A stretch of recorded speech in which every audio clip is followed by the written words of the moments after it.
Alors, mon nom est Francis Baillé, je suis vice-président affaires corporatives chez Ubisoft. Vous avez ici le plus gros studio de l'écosystème Ubisoft. Donc, on a 3000 personnes ici à Montréal. On a une situation au Québec de plein emploi dans le jeu vidéo. Alors, les travailleurs étrangers temporaires sont hyper importants, non seulement pour Ubisoft, mais pour l'ensemble de l'industrie. Donc, si on fait juste un petit recul en arrière, on embauche régulièrement dans cette industrie 500, 600, 700 personnes par année.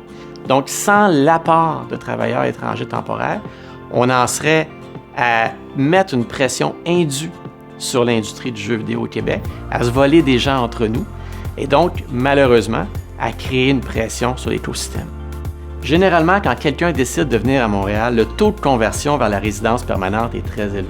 De par la notoriété de l'entreprise, de par la notoriété du secteur, on parle de 40% de nos employés qui, ultimement, deviennent des résidents permanents. Toutes nos équipes de jeu d'Assassin's Creed sont bâties sur des talents multiculturels. Et on pense que dans l'aventure humaine que présente Assassin's Creed, on peut compter sur cet apport multiculturel pour la rendre encore plus riche, encore meilleure. Les travailleurs étrangers nous permettent d'améliorer nos équipes de jeu, de les senioriser et donc d'en faire des jeux de très grande qualité.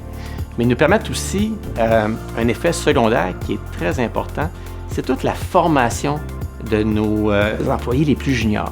Donc, autant au niveau de la capacité de faire des jeux que la capacité de former notre relève, on a besoin, dans les deux cas, d'avoir cette compétence qui vient de l'étranger.